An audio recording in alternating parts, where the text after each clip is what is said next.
That was literally, I think over the span of 3 months, I gained over 60K followers from that video. It was my...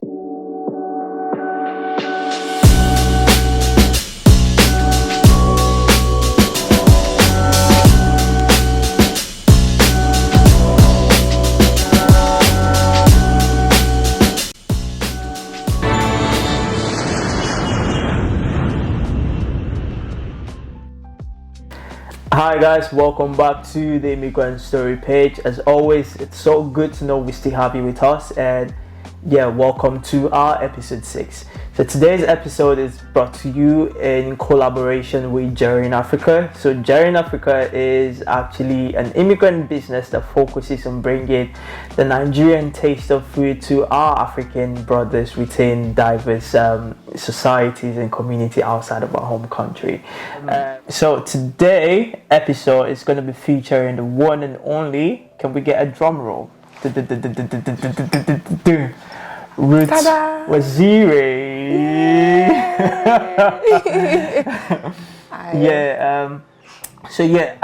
Like I said to her, I think Ruth is a very selfless person. What she did to just really made me love her so much. Can you imagine this lady traveled like 4 hours 25 minutes for this shoot? Yes. Like I was like, who does that? Yeah. So it's a good thing to know. In as much as I want to call her an acquaintance, I think I'm in the best position to call her a friend now. We've known each other for a little while, and I think I've followed her story over time, which has been remarkable. Like, it's been so good. I've actually seen her grow over time and transition in her feed, which she's going to be sharing with us today. And trust me, it's a story you don't want to miss, actually. Ruth is going to go in to just talk about herself a bit before we dive into the respective questions we've got for her on this channel. So, hi Ruth. Hi, thanks for having me. Really finally nice made it. Yeah, finally. Yes. Finally, really nice to meet you in person. Thank you, same I think here. we've been chatting over Instagram Yes. for a time just to get this like work. And I just want to say thank you so much for making this happen, and thank you for being so beautiful and free-spirited and just making this happen. I really appreciate it. Thank you. If you don't mind, can you just share a bit about yourself? Okay, my name is Ruth. Full name, government name, Ruth Joanne Waziri. I'm 27 years old and I'm from Kaduna State, Nigeria. I live in Manchester. I am a women's wear fashion designer and a beauty lifestyle content creator or influencer, in other words. And I'm happy to be here. Oh, lovely. So great and perfect. Thank you for gracing us with your beautiful presence. Like I said, it's so lovely to get Ruth on this platform. She's done incredibly amazing with her career, and like I said, it's something we're going to be touching on the story as an immigrant, just so other immigrant who wants to navigate this space actually can learn from and actually follow the same way. So we're just going to ask Ruth about her background. So if she can just give us a brief about her background. Like we know basically everyone comes in to study masters. But there's a way passion drives you to pursuing what you want. I understand that you're a big name in the fashion industry, and Amen. Getting there. But let's just understand the foundational aspect, how everything began. Right. So my background is actually health. Okay. I was a medical student. Then I graduated BSc Human Anatomy. Then I did my master's in public health. Okay. And I think in between all the health and craving to be a doctor, whatever, there's always been that fashion part of me from the onset. So I got into fashions, since I was very young. I've always had that part of me, but then I think I developed properly sometime in, say, 2015. Or about 2016, I started experimenting more in my style. That was when Ruth started.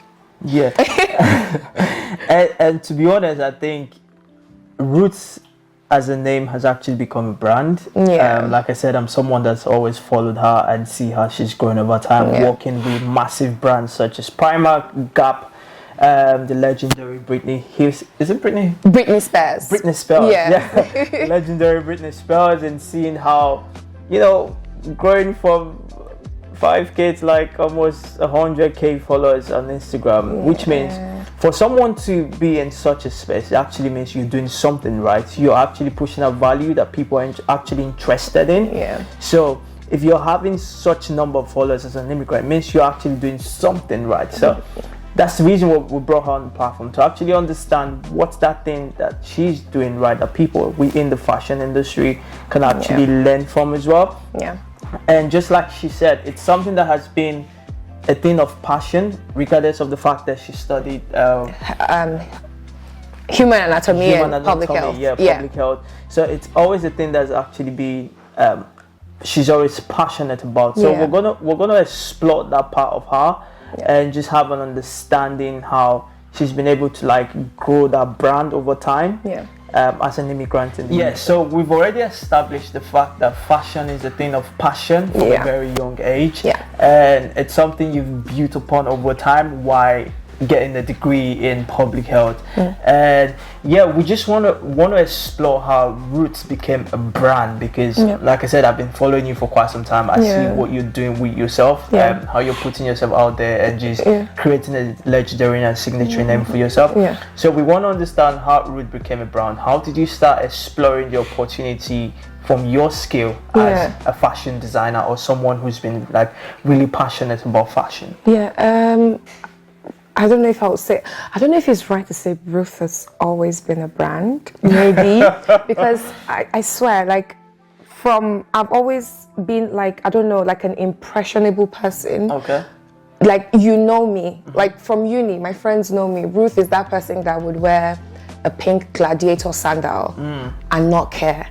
Like, if I stand out, I stand out. I don't care. Like, I'd always been that person. If I want something, if I want to wear something, if this thing looks good to me, I would wear it. If I want to wear a purple lipstick with a pink eyeshadow, nobody can tell me otherwise. I would do what I want. So I think it's always been from a place of understanding myself and what I wanted to do from the onset.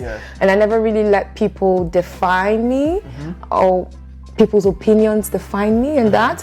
And then I think when I came to the UK, and before coming to the UK, I had, like maybe let's say like a decent 10K following, from like doing modeling back home, because I used to model back home and stuff. And then coming into the UK, it creates better opportunities, more exposure. You meet people, and then you meet people that are like encouraging you. They're like, oh, your Instagram looks good. You should do more fashion content. You look like you have a good sense of style. You look like you like this, you like that. You should try to create more. And then that just came so that thing just motivated me to want to, put myself more out there, creating more fashion content, having fun while creating. It all started with having fun. Honestly, I never created content for the sake of monetizing it, though I did know about the possibility of, being like a paid social media creator and stuff. But then there's always been from a place of fun. I want to show people what I'm wearing today, what I look like today. And then that opened an avenue for like paid jobs to start coming in. Basically. That's actually so good to know. And I think that's another thing, like immigrants coming into the country can actually emulate in a way, just following your passion regardless of, probably should I say, the circumstances. It's really amazing to see how you going with your passion has like brought opportunities to your doorstep.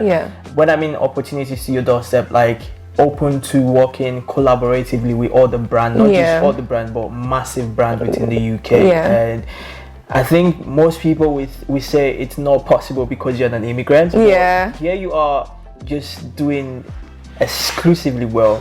So I want to understand how those opportunities came about. So because I understand so many immigrants coming into the countries are into content creation, into promoting one thing or the other, be their passion or something they're enthusiastic about. So I want to understand how those opportunities came back, like working with Primark, working with Gap, working with Britney Spears, and so many other brands you've been working. So how did that opportunity start coming around?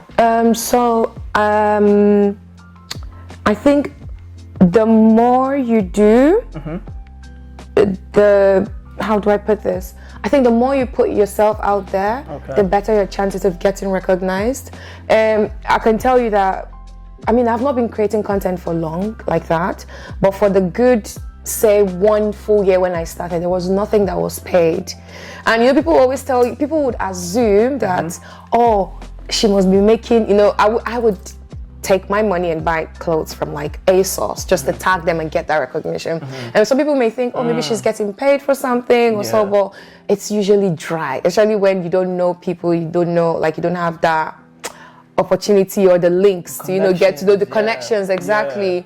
And so eventually I started getting noticed, and then it would start with like collabs, like maybe a brand wants to send you like free products in exchange for free PR, you know, just coming together. And then along the line I learned that I mean, sometimes you say no if it doesn't suit, you know, your brief, your beliefs or values or whatever, but then also those collaborations also come in handy. You know, you never can tell where you make a video for a brand and then another brand sees it and it may right down their alley, and that is where you get a paid job from.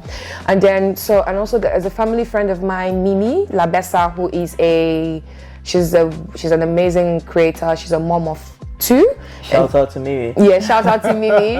So she does content, you know, with her kids. And then Mimi will always tell me, oh, Mama, I think you should try doing content. You should do this, you should do that. So Mimi has works with her sister, Two Sorrel Agency. So her sister manages her and helps her with the jobs, the PR and everything. And then they took me on board as well.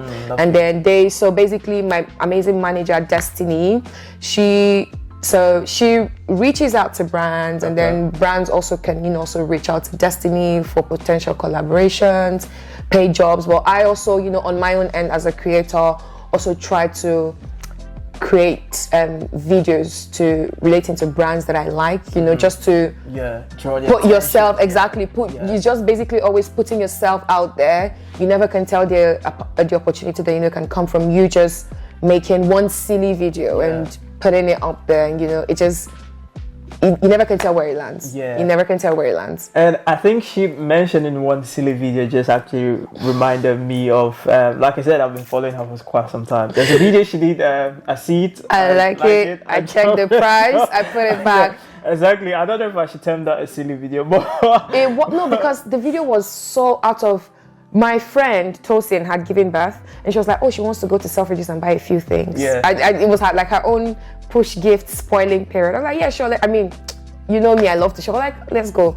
So I remember I had heard that audio, and I don't know if I had seen a similar video, and I was like, oh, now that we're at Selfridges, let's do this video. Oh my God, I've been wanting to do this. I heard this sound. I know this was something that was just done based on put it on Instagram and we're gonna have a laugh. And it was from a laugh to 20 million views. And I was like, what the heck? That was literally, I think over the span of 3 months, I gained over 60K followers from that video. It was my phone. When earlier you were talking about that one time when, you know, your video will go viral. My phone for 3 months, it was the notification. And because from that one video, it then led to engagement on other videos. So like all the videos I had posted before that time had just gone whoop through the roof. And I was like, oh my God, one video. Wow. That was it. I think the lesson from this is we're going to touch on that. It's one video, but there's a role consistency has played over time before that video. So there's room for consistency. So we understand that in as much as, like she said the earlier days, she wasn't gaining anything from this, what she's putting out there, but it's just something out of passion, out of like putting herself out there so she can reach out to brands, so this brand can like look like get into a page and see, oh, there's a possibility of we collaborating with this individual, future or something.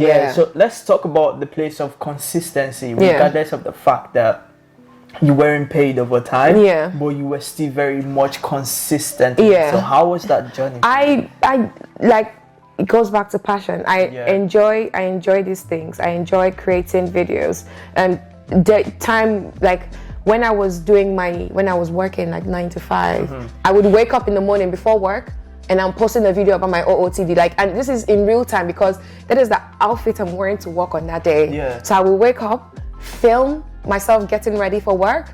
On my way to work, I am editing this video. By the time I get to the office, I have posted it. I enjoy it. So it's something I like. I like creating. I just like being in front of the camera, as you can already tell. But I think it comes from a place. Consistency is hard as well. Say, for 100%. Example, I've been trying to be consistent on YouTube. It's not, even if sometimes it dampens your spirit because maybe you're not getting the amount of views. You would make a video, spend hours, make a video. You would think this video should get me this, and but then it doesn't do well, and then sometimes that thing gets to you and you're like, you know what, I can't even care less. But you just have to pick yourself and keep doing it, because time and time again we've seen how these things work. Like if you give up, you never then know what may happen. It's just you just need to keep putting in work, and I think it helps when it's something you enjoy doing. That love, like regardless of whatever the outcome is. I would post a video, you would say, oh, I have 100k followers, she should not be having 200 views. If I was going by the amount of views you get by, creating something, you would then never create anything. So I think it comes from a place of passion, really. I enjoy creating videos. If it does well, if it doesn't do well, I don't care. I would wake up the next morning, I have a cute outfit, I will be ready to film and post and just go about my day. How lovely, how lovely, how lovely. To be honest, I think this is your sign as an immigrant. Probably you're looking for a sign to stay very consistent with what you're doing, regardless of whatsoever you're doing. I understand that for today we're coming from the fashion aspect of it. Just like our page has actually touched on every other part in terms of like the corporate world and every other spheres of influence. But today we're reaching out to the fashion world as its own. But just in case you're looking for a message to actually make you keep on going, I think this is your sign, to be honest, because consistency at the end of the day is the mother of opportunities, and I think Ruth is a reflection of that, and this is a message for you, regardless of the environment you find yourself. Don't feel limited, but just stay very consistent with it. But thank you very much for sharing that message. It's I think it's inspiring, and it's just a sign someone actually needs to push forward. So we're gonna be jumping into you being in this fair. I know when you were making a point, you said how difficult it is for you to push based on the fact that there was no connection, no nothing. Would you say there was a part of networking that actually brought you to where you are today? Definitely. Networking is, I don't know what word I'm supposed to use, but I swear, no man is an island. You can't do it on your own. Like, you need people. I mean, not like dependent on people. You can only do your best to put yourself out there, try to reach out to people. You shoot emails, you do this, you do that. And then you just, I don't know, you leave the rest in the hands of God, really. But you have to do your own best to reach out to people. Networking, I never miss an opportunity to go, except I'm, very tired or something, but I never miss an opportunity to attend an event, like a PR event. If a brand invites me to come here, obviously it's not paid, you're just coming, but you go there, you meet people, you meet someone that works, that is, the creative director for another brand, and they're telling you, oh, we may have a campaign soon that we think you fit the criteria. And that is how this is how you meet people, this is how you make meaningful connections, you put yourself out there. So networking definitely plays a huge role. From meeting Mimi, honestly, Mimi is just amazing, because then in the early days, she still does till now, when Mimi has an event, she would tell me, oh mama, I have an event at Dyson, blah blah blah, you're my +1. I have been her +1 girl for like time. You're my +1. She's always like, you're my +1, you're my +1. So you go there, you meet people, and then she'll be like, oh, this is like my cousin Ruth, and you'll be like, oh, hi, what do you do? And I'm like, oh, I just started out creating content. I do beauty, lifestyle. This is me. And they're like, oh, let's take down your Instagram. We may have an event soon. We would love to put you on our PR list. And you then come to that event, you then meet another set of people that then it just goes. It's like just that chain that it just keeps building. And I want to stress upon the professionalism Ruth actually put into her work. Like I said, I've always been a follower and I see every of her videos. So it's just, in as much as you're passionate about something, it requires hard work as well. And I want to stress upon the essence of collaboration, of which she has stresses on her statement so far. I think there's a quote that actually say, when you go alone you go fast, but when you go together you go far. So I think that's what collaboration does. When you collaborate, there's always an opportunity to go beyond the limitation of what one person can do as an individual. So it actually great. I know there's more to the story in a way. I know that there's something you must have done, some resources, tools you must have used to actually, you know, I just want to understand how those big brands like reached out to you. We understand that your follower is massive, your brand is making wave, but then I just want to understand how did you play your own part to actually attract those people as well, because it's very important. I would like to point out first that contrary to popular beliefs, followers mean nothing.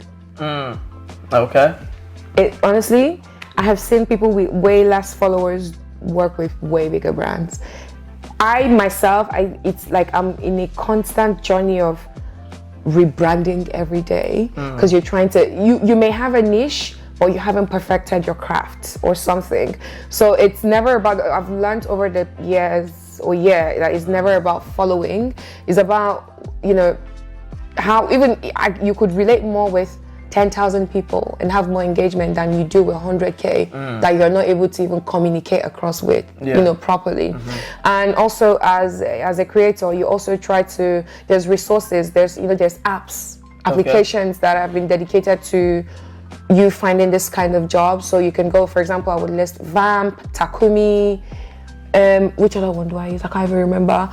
But like, these are apps that, you know, you would see campaign briefs and what they need, and then you go there, you apply, you know, based on the brief, you can then suggest the idea you want to create the video on, and then they would then pick, you know, their creators. So for the Gap one, that was how I got the Gap job. I had seen it.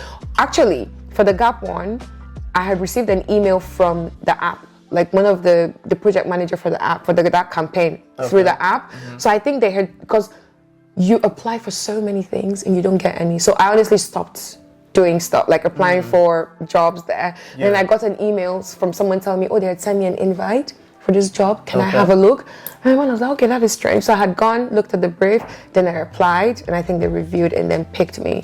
So it's just always having to, you can apply for 99 and get one. Like, so just don't let it bring you down. I just always keep, you know, applying, reaching out to brands, you know, either through these apps or even through emails. And during Christmas period, I reached out to a couple of brands because I was filming 12 days of Christmas outfits. Though none of them got back to me, I eventually, I feel like it will still be something that will come up later in the future. It's something I can make a reference to. And these brands, you reach out to brands and they're like, oh, we don't really know, you know, we never got that email. And a year down the line, you're going to be meeting someone. They're like, oh, we would love to work with you. And I'm like, I sent you guys an email. You guys ignored it or something like that. So it's never 100 success, but you just have to keep doing that. Explore all your resources. If I go to an event, I'm always telling, if I meet someone that I vibe with, I'm like, oh, if you ever need a +1 for like an event, I'm in Manchester, I'm free, hit me up, we can go together, take cute pictures. Oh, do you want to meet for like a coffee date? Create cute content, just something like that. Just explore all the means, just exhaust it. And just like I said, if you're into content creating, you're into modeling, fashion, or maybe small businesses or something you're really passionate about that you want to push, trust me, I think Ruth is probably the right person to consult right now. And I'm just going to give her the opportunity to share a handle. I think it's quite important in a way because people would want to reach out after this, which boils down to the reason why this has been created. Seeing someone who's like an immigrant who's striving in this space, and it happens that it's a space you want to be in and you want to take the same pathway. So I think it's going to be an opportunity for you to like probably have a chat, learn from her journey, and see how you can implement what she has done without undergoing the mistakes she's made as well. Yep. So I think that's going to actually propel you forward in a way. So if you can just share your handle so people. So my Instagram is RUDDIYEH. That is Rudier. Same thing for TikTok. And on Twitter, it's Miss Ruthie _Ebony. That's a long name. It's been like since 2000 and what. Yeah. And then YouTube is Ruth Joanne Waziri. So I think if you type Ruth Waziri on most social media pages, like my name would literally pop up, and I'm like, oh, that's so good. So you can always, feel free to reach out to me anytime. Send me an Instagram DM. Sometimes it may get lost in the request, but I would sit on one good day and go through all those requests, and I'll get to it. How lovely. How lovely. Yeah. I definitely, we implore you to actually reach out to Ruth. She's got a very good, should I say, warehouse of experience that you want to explore. And in terms of just speaking about handle, I think this is a perfect opportunity to like push out a sponsor handle, or rather in partnership in terms of this video. Journey Africa is GENRI_AFRICAN Africa. I know the conversation has been sort of rosy in a way, but I understand that there's a bit of challenges in between the way. And during our conversation, I've picked one or two that she has actually went through, but I want us to just hit the nail on the head specifically on the challenges she went through. I know the story might be likely different for us in terms of we're immigrants, we have challenges we face trying to establish yourself in a country totally different from where you're coming from. There's so much that works in terms of policies, how things work and play in the industry you're looking to dive into. So if you don't mind just sharing those challenges you went through, probably someone listening out there can say, oh, I'm not going to go through this because someone definitely, just like how it is with every other thing in life, migrating to another country is a big step, and kudos to anybody who has migrated to any part of the world. Like, that is such a big step, leaving your home, your comfort zone, to this new environment that you don't even know what's gonna happen. You're just going there with an open mind, or you try to. I would say, as an immigrant, a very proud immigrant who misses. No, I like that one. Very proud. No, really, who misses Nigerian jollof and home food and stuff. I would start with, you're literally in a new environment. You're trying to adapt. You're trying to keep a balance. You're trying to maintain values that you have come home brought with you from where you're coming from to this new place, and it's like you now taking out a part of yourself to try to blend into this new environment. You're definitely going to find challenges. 100%. Say for example, when I came, I wanted to push modeling because when I came in, everyone would tell me, oh, now you're in UK, you're in Europe, this is the perfect time to kickstart your modeling career. There was nothing, like, I was really pro modeling then, but to my greatest shock, I wasn't the standard model size for like a lot of brands. Like, I was big. Like, I had an agency. I had a good agency that managed me in London, but like after a while I didn't really work a lot again. It would be like for every casting basically having to meet a brand, it was like this wouldn't fit. So you come and then you're like, you used to think I used to think I was like a badass, badass model, because back home you're appreciated that way. Your body is a designer's dream, ultimate designer's dream. Then you come here and you realize that, oh, they do want someone a bit slimmer. And in my mind, I'm like, Jesus, how do I lose? And I'm like, oh my God, I don't even weigh so much, and you still want me to take off this part of my body that is going to fit into your item. And I'm like, how do I do that? And then as well as another challenge as well when I came as well was trying to find, this is like digressing, but like, trying to find a job because you're trying to keep bills, when modeling is not bringing the money. I get what exactly. You're trying to, find that balance on how to. Are you dealing with a new weather? are you dealing with a new language? I mean, it's all English, but it's new because you cannot hear it's not something. Yeah. It's not. It's like this is not Nigeria. Like, and honestly, to me, it's a big challenge because people would then look at you like, oh, what's this one speaking? Like, excuse me. There's so many things you have to juggle with when you come. But one thing that helped me was just trying to keep an open mind. Like, I told myself, take it that whatever it is you knew from where you're coming from, just wash it away. Come into this new place and just open your mind to understanding and adapting to this new way of life. And I think I was able to just breeze through challenges. You get a lot of no's, a lot of rejections. Those are things everyone face, but you know, it's different. You've been, as a person of color as well, you're trying to fit into a space where we all know you're not usually really appreciated, but you're just trying to push yourself there. You just need to keep your mind open and just keep going. Challenges are everywhere. It comes every day. It may be a transportation challenge. You may be living far from the bus stop, far from work. It's all a challenge. I faced all of those. You may not be having a suitable job. It is a challenge. You may not be understanding your lectures in school. It is a challenge. Your laptop will go down. It is a challenge. So many things have happened in the past 3 years that I've been in this country, but one thing I have tried to do is just keep an open mind. If it happened to me, it's there to teach me a lesson, and I will learn from it. I think the beautiful thing about her story is not seeing a rejection as a no. Oh no. You get so you seeing a rejection as a way of you limiting yourself to pushing forward is actually you setting a barricade for yourself. And no for me is a redirection. So I think that's it. It means I need to tighten my belt. It means there was something you didn't like about this thing, and you know what, I'm gonna go check it and change it. Exactly 100%. And yeah, guys, if you're looking at venturing into probably the modeling industry, the fashion industry, putting yourself out there as a brand, always say no as a stepping step, and next step, like, what's the word? A stepping stone. A stepping stone to actually getting so close to. Let's just assume that Ruth actually gave up, like it's not working out.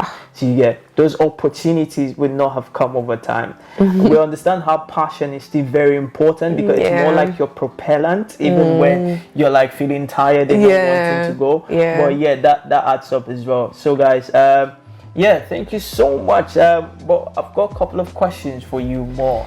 I really understand how much can be like very much involved in this, like building your brand, in being a model, get into fashion and lifestyle and all of those, and working with different brands as well as immigrants. I want to understand how you tend to like preserve your brand while trying to like fit into this other brand. I know when you're working with a brand, there's always like a requirement, stuff like that. How did you manage to maintain the what's the word? Your brand while trying to like work alongside this? I would say from the onset, because most people they compromise. So I think that depends on like the kind of value, the way you put yourself. I don't think, say for example, brands come to you because they like what they see. So if they're coming to me to work with me, and me agreeing to work with them is because their values align with my values. So I typically won't be going so you can put out a brand can see me now, maybe it's for example, let's say a lingerie company can see me and they're like, oh, they want me to work for them. I could decide to work with or without them because it's either they align with my value or not. Personally, I would do lingerie, but like it's probably maybe depends on the brand. You know, is it the one that would give me an opportunity to put myself out there or something? And also I think it's a balancing act. Like I said, if their value aligns with my value, sure, why not? If an off-brand, if somebody wanted me to promote a new strain of drug, cannabis or something, obviously I would not be agreeing to do work on that because that is not down my line or something basically. So I think it staying true, I always try to stay true to myself, and also I don't reach out to brands that I know I don't want to work with. Like, it makes no sense. So me having to work with a brand is because their value, I've seen them, I like them, I have reached out to them and they agreed to work with me, or they have come to me and then I like this brand, I've been wanting to work with this brand. I'm like, oh yeah, sure, like amazing. And then you just balance it, because you're exchanging information, because now they want what you have, you want what they have, so you have to just find that middle ground and balance it and be like, oh, this is what I plan to do, and they're like, oh, can we tweak this, can we tweak that? I'm like, I'm comfortable doing this, I'm comfortable doing that. Let it all out. It's not, it's not a do or die affair. You let it be known, and everything works out good. I actually love what you just said, how your values like align with each other. It's very important that when you're trying to establish a brand, trying to establish yourself, be in whatever industry you find yourself in as an immigrant in the foreign brand. I know most people want to compromise, but it's very important that your values stay true. And finding people whose value align with yours will actually put you in a very good position, like to actually like put yourself out there and not like feel bad about what you're doing, because you know you're doing the right thing. You set your values on stone and nothing is going to change it. So it's just, one, you're creating authenticity for yourself, and you're building your integrity around your values as an individual. So kudos, well done. So so that's very important. So I want to also understand, like I said to you, moving from a different country coming to another country, it's a totally different experience. So how has this experience shaped you? Has it changed your mentality, and has it pushed you? I think one thing the UK has taught me is resilience. Jesus, you jump and pass many obstacles, many ups and downs. And I think as a human being, because we're all created and made to develop and evolve. So for every experience, from every challenge, for every obstacle, for every good news, you learn from it. Moving has shaped me. It has helped me build resilience.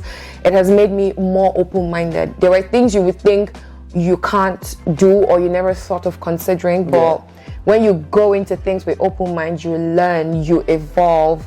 So no, is it immigration now, right? Yeah, immigration has shaped me. It has shaped me. It has helped me build resilience. It has made me be patient. It has made me more hardworking, putting myself out there, being more diligent with the work that I do, my passion. Just being out there, it broadens your mind to new cultures, new identities, new environments, food, language, the way of doing things. So it has shaped me as a whole person. I'm definitely not the same Kaduna girl that left in 2021 and came to the UK that used to think, e.g., kissing on the road was too much. So it's the little things.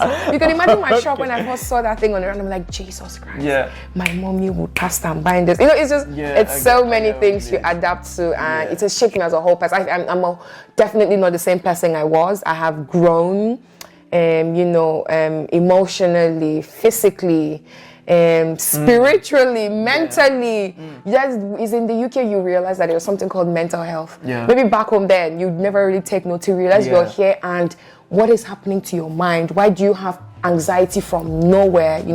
And it's just because of the circumstances around you. But you just learn to shape up. You grow through it. Exactly. And I'll also point on the opportunity it's created as well.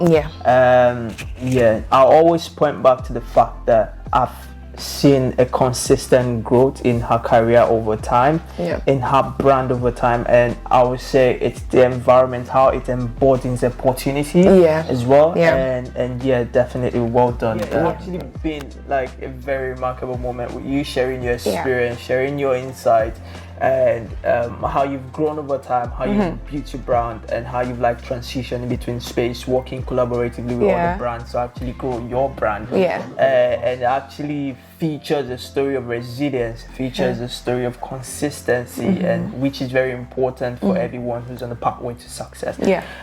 So building upon all of those we've had today, I just want to understand, what would you say has been your greatest achievement in this journey so far? It's a funny question, but I would like to say my greatest achievement is surviving adulthood, because the actual ghetto.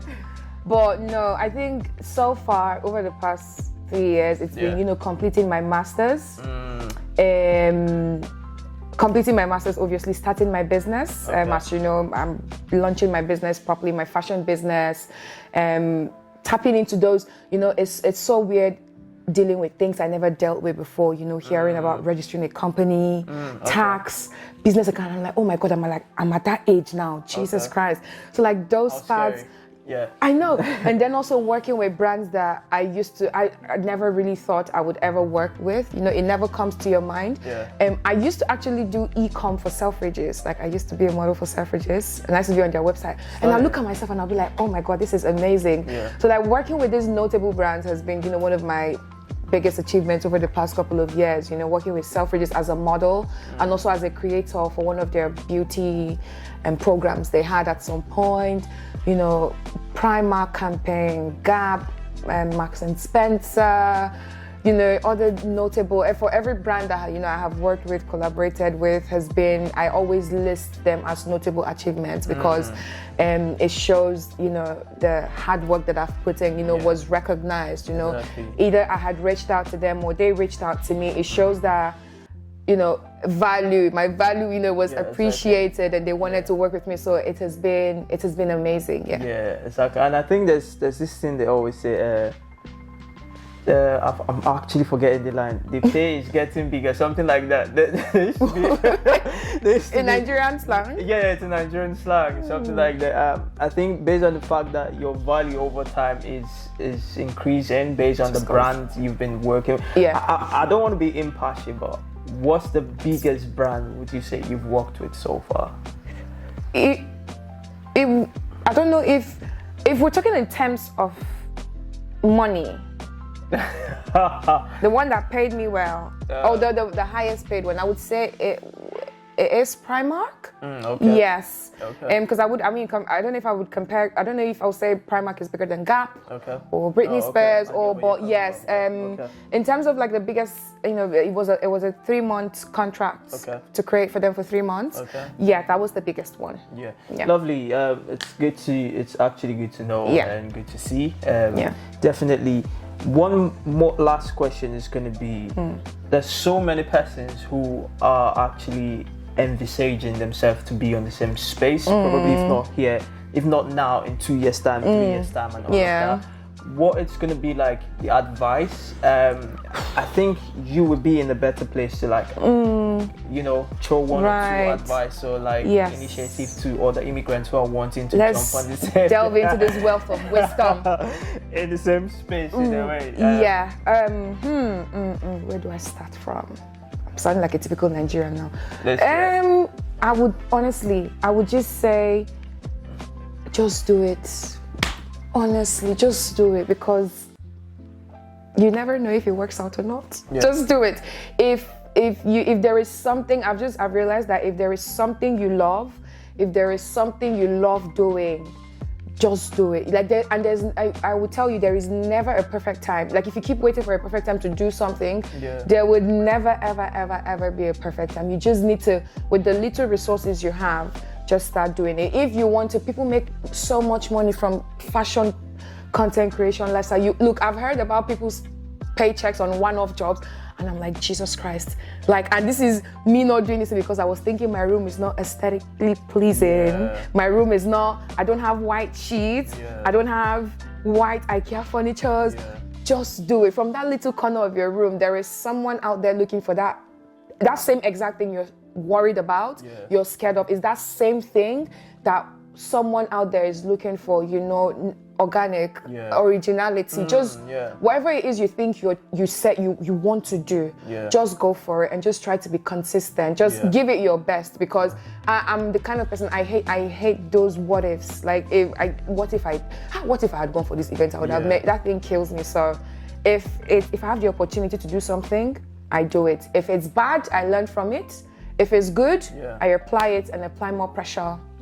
And we go. And it's so funny to know how creativity can actually come from little or nothing.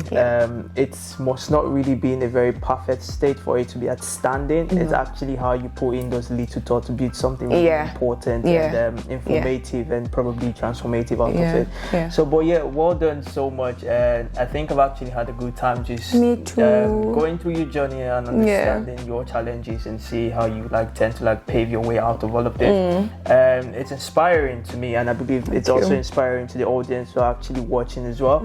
And definitely, we've actually pointed out initially from the onset, that if you want to reach out to Ruth, her handle is going to be displayed on the screen. So actually feel free to reach out on Instagram. I believe she's happy to actually share her wealth of knowledge, experience to you to actually help you navigate your path through. For a little fee.